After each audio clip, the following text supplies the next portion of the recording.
नमस्कार, देवभूमि एक्सप्रेस में आपका स्वागत है। आपके साथ मैं हूं विकास सक्सेना। ये बुलेटिन की शुरुआत करेंगे।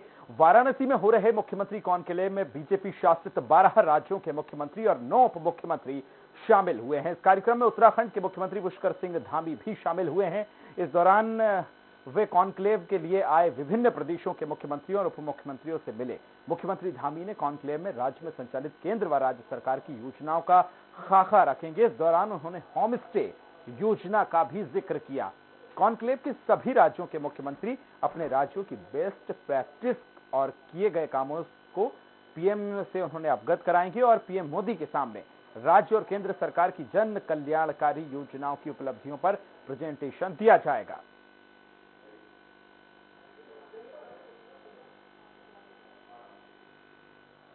चालीस सालों से सूबे की सियासत में लगातार बने विधायक हरिवंश कपूर का सोमवार को निधन हो गया है। वे 75 वर्ष के थे। अंतरिम सरकार में वे विधानसभा के अध्यक्ष भी चुने गए थे। देहरादून में सीएम धामी ने वरिष्ठ विधायक हरवंश कपूर के घर पहुंचकर उनके निधन पर शोक व्यक्त किया। सीएम ने विधायक के परिजनों को ढांढस बंधाया।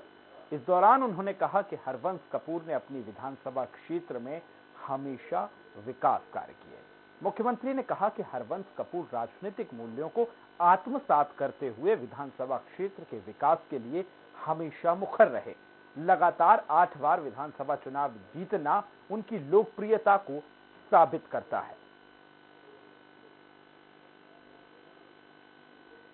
देहरादून कैंट के विधायक हरिवंश कपूर 8 बार विधायक बने। अंतरिम सरकार में वे विधानसभा के अध्यक्ष भी चुने गए थे। उनका पार्थिव शरीर आज भाजपा प्रदेश कार्यालय में लाया गया, जहां कई भाजपा नेताओं ने उनको श्रद्धा सुमन अर्पित कर श्रद्धांजलि दी। इस मौके पर प्रदेश अध्यक्ष मदन कौशिक ने कहा कि हरिवंश के जाने से भाजपा को भारी क्षति हुई है।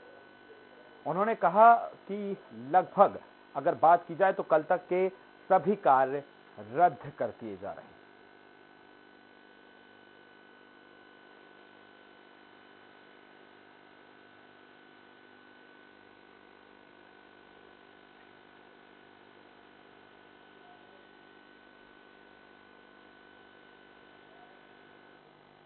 दिल्ली के मुख्यमंत्री अरविंद केजरीवाल मंगलवार को काशीपुर के दौरे पर रहेंगे। केजरीवाल के दौरे को लेकर आप प्रदेश प्रवक्ता उमा सिसोदिया ने बताया कि अरविंद केजरीवाल का यह 5वां उत्तराखंड का दौरा है। सिसोदिया ने कहा कि केजरीवाल सरकार ने महिलाओं के लिए कई काम किए हैं। महिलाओं को दिल्ली में मुफ्त बस सेवा दी जा रही है। अच्छी शिक्षा, स्वास्थ्य बेहतर किया, जिसका सीधा फायदा महिलाओं को मिलता है। हम सभी उत्तराखंड की महिलाएं उम्मीद करते हैं कि अरविंद केजरीवाल जी उत्तराखंड की महिलाओं के लिए भी आने वाले समय में बड़ी सौगात दें। पर आ रहे हैं और ये अरविंद केजरीवाल जी का 5वां दौरा उत्तराखंड का है। आप समझ सकते हैं कि हमारा जो केंद्रीय नेतृत्व है दिल्ली में, हमारे जो मुख्यमंत्री केजरीवाल हैं, उनके लिए उत्तराखंड का 2022 का चुनाव कितना इंपॉर्टेंट है।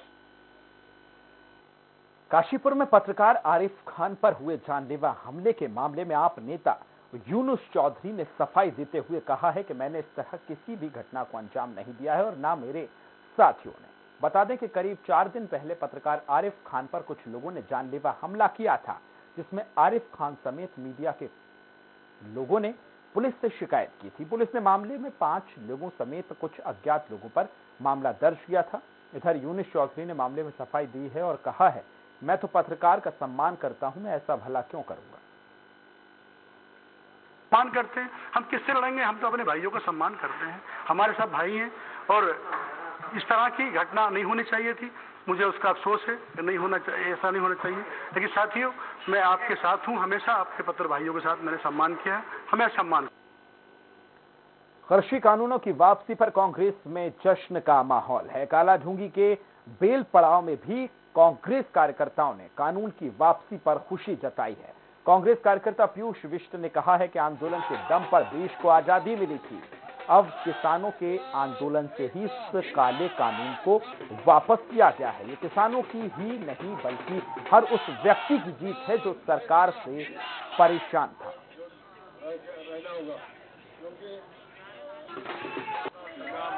आंदोलन के बाद ये पहला ऐसा आंदोलन है जिसमें बड़ा आंदोलन हुआ तो सरकार को इसके आगे झुकना पड़ा और सरकार को किसानों की मांग माननी पड़ी और इस खुशी में किसान यहाँ पर एकत्रित होकर खुशी मना रहे हैं। इसके बाद 812 किसानों के शहीद होने के बाद सरकार को झुकाने का काम जो हमारे किसानों ने किया है, उसके बाद हम अपने जो ये काले कानून वापस करवा पाए हैं, यह एक लोगों के लिए एग्जाम्पल के रूप में है।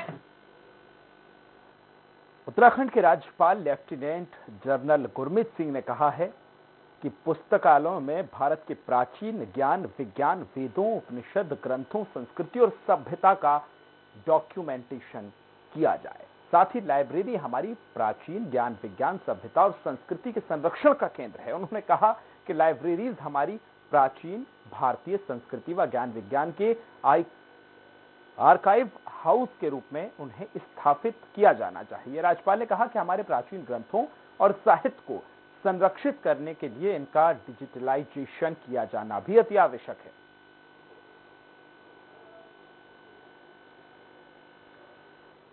तीनों कृषि कानूनों को वापस लेने के बाद किसानों में खासा उत्साह है। अब किसान आंदोलन के खत्म होते ही गाजीपुर बॉर्डर से निकले हैं और किसान फतेह मार्च जसपुर पहुंचा है। यहां सुभाष चौक पर किसानों का जोरदार स्वागत किया गया है। इस दौरान किसान नेता ने कहा कि 1.25 साल चले किसानों के आंदोलन के आगे सरकार को झुकना ही पड़ता है और कृषि कानूनों को वापस ले लिया गया है। दिल्ली बॉर्डर से जसपुर आए हैं, आज बड़ा खुशी का पल है और जैसा कि 11 दिसंबर को विजय दिवस के रूप में सारे किसान प्रतिवर्ष मनाया करेंगे, तो ये बहुत बड़ी जीत है। संघर्ष कर रहे थे केंद्र के सरकार के साथ, क्योंकि जो गलत उनके साथ थोपे गए थे उसके खिलाफ हम कह रहे थे कि हमारे लिए सही नहीं है, हम मांग नहीं रहे थे और हम पे जबरदस्ती थोपे जा रहे थे, तो उसका संघर्ष चल रहा था।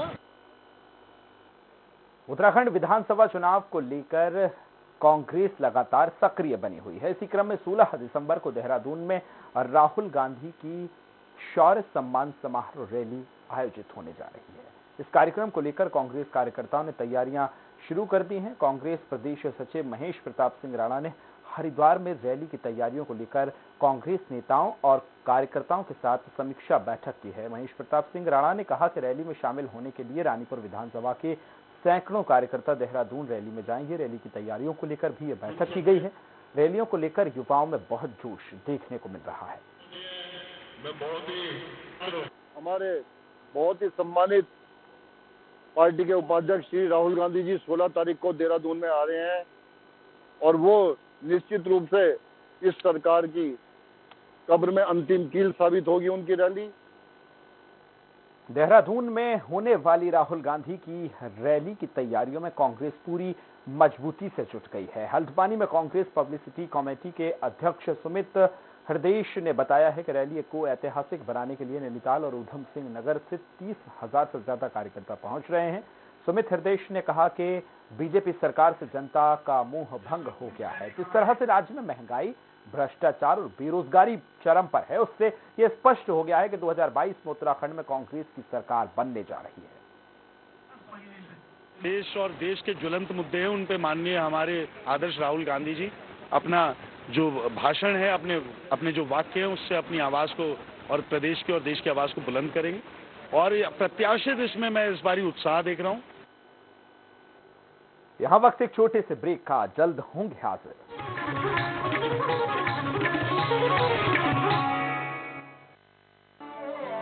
बहू, मैं जरा मुन्ने का जन्म प्रमाण पत्र बनाने के लिए जा रहा हूँ, शाम तक आऊंगा। पर पापा, ये तो हम अपनी सरकार पोर्टल पर जाकर घर बैठे ही बना सकते हैं, आपको जाने की जरूरत ही नहीं है। जब सेवा का सबको भी लाभ मिले, चेहरे पे एक भी मुस्कान खिले, जब सेवा का पूरा लाभ मिले, चेहरे पे तब मुस्कान खिले, हर जन सुविधा मिले थी जहाँ जनता पूरा भाग, अपनी सरकार से मिल रहा जनता को सीधा लाभ, अपनी सरकार से मिल रहा जनता को सीधा लाभ, अपनी सरकार से मिल रहा जनता को सीधा लाभ।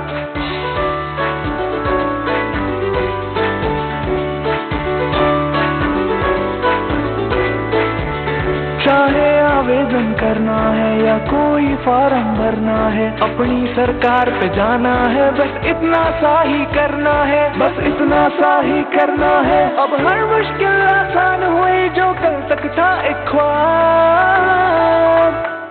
अपनी सरकार से मिल है रहा जनता को सीधा लाभ, अपनी सरकार से मिल है रहा जनता को सीधा लाभ। अपनी उत्तराखंड सरकार के रंग ला रहे प्रयास, अपनी सरकार पोर्टल से जनता का हो रहा विकास। रूप मंत्रा आयुर्वेदिक फेस वॉश, इसमें है क्यूकम्बर के प्योर एक्सट्रैक्ट जो नेचुरली चेहरे को मॉइस्चराइज रखे। ये कोई कॉस्मेटिक नहीं, आयुर्वेदिक औषधि है। Shri Satya Sai university is the fastest growing university of Madhya Pradesh. Her student मेहनती और टैलेंटेड होता है, जरूरत है तो बस एक अच्छी गाइडेंस की, जो उन्हें मिलती है Shri Satya Sai university of technology and medical sciences में। Admission guidance for courses like engineering, pharmacy, computer, commerce, management, arts, education, polytechnic, paramedical, homeopathy, law and agriculture. Shri Satya Sai university Sehore. Call 9826293590।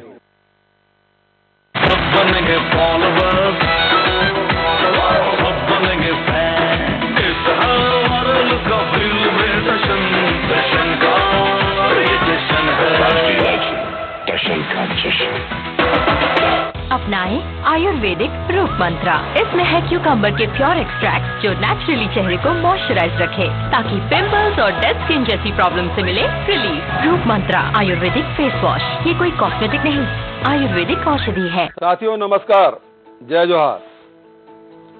आप सभी को यह बताते हुए मुझे अत्यंत प्रसन्नता हो रही है कि 17 दिसंबर 2021 को छत्तीसगढ़ सरकार 3 साल पूरे करने जा रही है। इन 3 सालों में छत्तीसगढ़ ने उत्तरोत्तर प्रगति की है और देश भर में एक नई पहचान स्थापित की है, जिसके कारण छत्तीसगढ़ मॉडल की चर्चा पूरे देश में हो रही है। छत्तीसगढ़ सरकार ने छत्तीसगढ़िया स्वाभिमान की जो अलग इन 3 सालों में जगाई है वो अभूतपूर्व है और इस खुशी में रन फॉर छत्तीसगढ़िया प्राइड दौड़ स्वाभिमान और गर्व की आयोजन किया जा रहा है, जिसमें पूरा छत्तीसगढ़ स्वाभिमान के साथ दौड़ लगाएगा। इसके साथ ही फोटोग्राफी, स्लोगन, रील प्रतियोगिता का आयोजन भी किया जा रहा है। मैं आप सभी को आग्रह करता हूं कि आप भी रन फॉर छत्तीसगढ़िया प्राइड एवं अन्य प्रतियोगिताओं में भी हिस्सा जरूर लें और छत्तीसगढ़िया स्वाभिमान की गूंज समूचे विश्व में फैलाने में अपना योगदान दें। जय हिंद, जय छत्तीसगढ़। मुल्तानी कोका, कफ सिरप, तुलसी, वसा, यस्ती मधु, पिपली के गुणों से भरपूर जो खांसी पर करे तुरंत असर, ताकि बदलते मौसम के साथ आप न बदलें। 2017 से पहले जो लड़के हैं गलती हो जाती है बोलकर छूट जाते थे। 2017 के बाद उन अपराधियों पर होती है कार्रवाई। फर्क साफ है। 2017 से पहले मेरठ से दिल्ली पहुंचना था दूभर, 2017 के बाद दिल्ली बस 1 घंटे दूर। फर्क साफ है। 2017 से पहले कर्ज के बोझ तले दबा था किसान, 2017 के बाद कर्ज माफी से हुआ है खुशहाल। फर्क साफ है। 2017 से पहले भैंस ढूंढने वाली पुलिस 2017 के बाद अपराधियों को काबू करती है। फर्क साफ है। रूप मंत्रा आयुर्वेदिक फेस वॉश, इसमें है क्यूकम्बर के प्योर एक्सट्रैक्ट जो नेचुरली चेहरे को मॉइस्चराइज रखे। ये कोई कॉस्मेटिक नहीं, आयुर्वेदिक औषधि है। What comes to your mind when you think the world? We are AKS University, the university with difference. खुदी को आजमाया है ये अंदाज तुमने भी, मैं हूँ शुद्ध प्लस पान मसाला। जब पशुओं को मिलेगा प्यार और मिल्को मोर पशु आहार तो दूध बहेगा, मुनाफा बढ़ेगा। मिल्को मोर पशु आहार।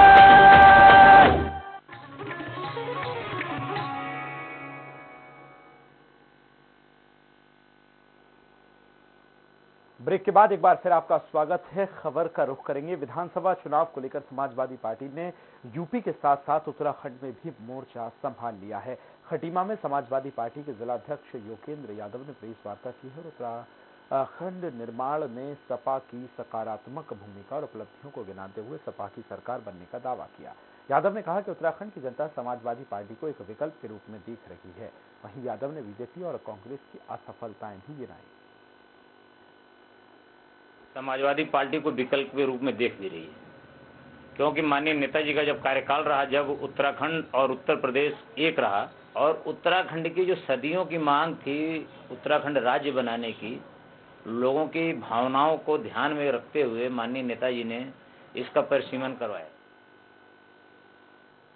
सितारगंज में सरकार के 3 कृषि कानून वापस लेने के बाद किसान नानक मत्ता के लिए रवाना हुए हैं। वहीं दिल्ली गाजीपुर बॉर्डर से रवाना हुए किसानों का फतेह मार्च सितारगंज पहुंचा है, जहां किसानों ने जमकर स्वागत किया है। आपको बता दें कि किसानों का आंदोलन 378 दिनों तक चलने के बाद उन्हें सफलता मिली, जिससे किसानों में खुशी की लहर। उन्होंने कहा कि अगर कृषि कानून सरकार पहले ही वापस ले लेती तो आज 700 किसानों की मौत नहीं होती। और 1 साल 13 दिन 378 दिन आंदोलन चला, बहुत कुछ हमने खोया, लेकिन एक उससे ज्यादा उपलब्धि ये रही कि हमने इस आंदोलन में जो आपसी भाईचारा और किसानों को जो विश्वास था, उस विश्वास को हमने पाया है, लड़ा है और आज बहुत उत्साह है कि किसान दिल्ली से अपने हक जीत कर आया है। लेकिन हमें एक गम भी है, जो हमारे 700 से ज्यादा किसान शहीद हो गए हैं। अगर ये सरकार पहले मान जाती, ये बिल रद्द कर देती, तो हमारे 700 किसान शहीद नहीं होते। कांग्रेस के पूर्व राष्ट्रीय अध्यक्ष राहुल गांधी 16 दिसंबर को देहरादून आ रहे हैं। इसको लेकर कांग्रेस में बैठकों का दौर जारी है। प्रदेश कांग्रेस के नेता कार्यकर्ताओं के साथ लगातार बैठकें कर रहे हैं ताकि राहुल गांधी की रैली को सफल बनाया जा सके। इसी को लेकर अगर बात की जाए तो देहरादून में कांग्रेस भवन में बैठक की गई है, जिसमें कई नेता और कार्यकर्ता मौजूद रहे। वहीं प्रदेश अध्यक्ष गणेश गोदियाल ने बताया कि बैठक में कई अहम बिंदुओं पर चर्चा की जाएगी। राजनीतिज्ञ हरवंश कपूर जी हमारे बीच नहीं रहे, तो सुबह से हमारे कार्यक्रम हमने बंद किए, लेकिन चूंकि 16 तारीख की बैठक है, उसकी तैयारियों के बारे में विचार विमर्श निश्चित रूप में पार्टी मुख्यालय में चल रहा है।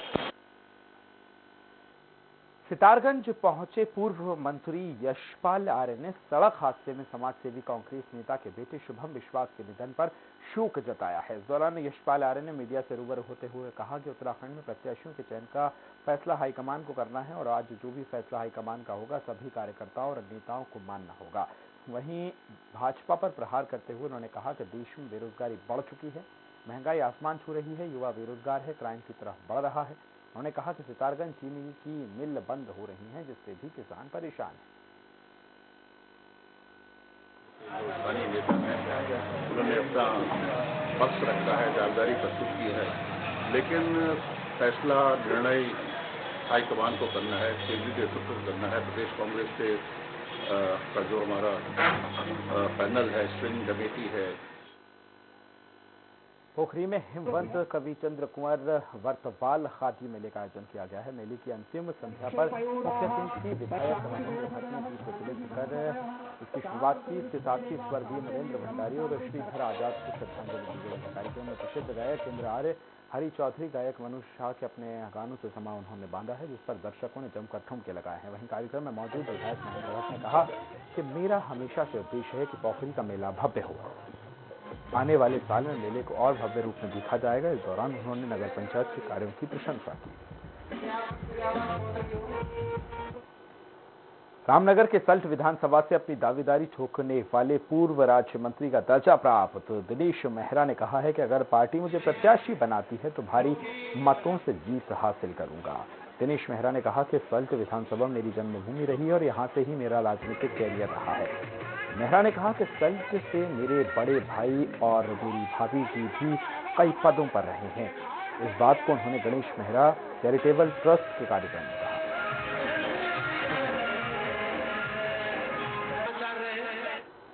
पौड़ी में एनएचएम कार्यकर्ताओं ने उन कर्मचारियों ने मांगे पूरी न होने पर कोरोना वॉरियर्स प्रमाण पत्र एसीएमओ को लौटा दिए हैं। दरअसल संविदा कर्मचारियों ने 2 सूत्रीय मांगों को लेकर कार्य का बहिष्कार किया, जिसके चलते 200 से अधिक कर्मचारियों ने अपने प्रमाण पत्र वापस कर दिए। उनका कहना था कि वो लंबे समय से अपनी जायज मांगों को लेकर सरकार से गुहार लगा रहे हैं, लेकिन अभी तक उनकी मांगों को पूरा नहीं किया गया है। वहीं कर्मचारियों ने मांगे जल्द ही पूरी नहीं होने पर उग्र आंदोलन की चेतावनी दी है। तो हम नहीं चाहते कि हम उग्र करें आंदोलन या स्वास्थ्य सेवाओं को बाधित करें, लेकिन इसके लिए हमें विवश कर दिया गया है। ठीक है, क्योंकि जो भी हमारी मांगे हैं वो एकदम तर्कसंगत हैं और आगे भी जब तक हमारी मांगे नहीं मानी जाती तो आंदोलन जारी रहेगा। हमारी मुख्य मांगे 2 रही हैं मेन।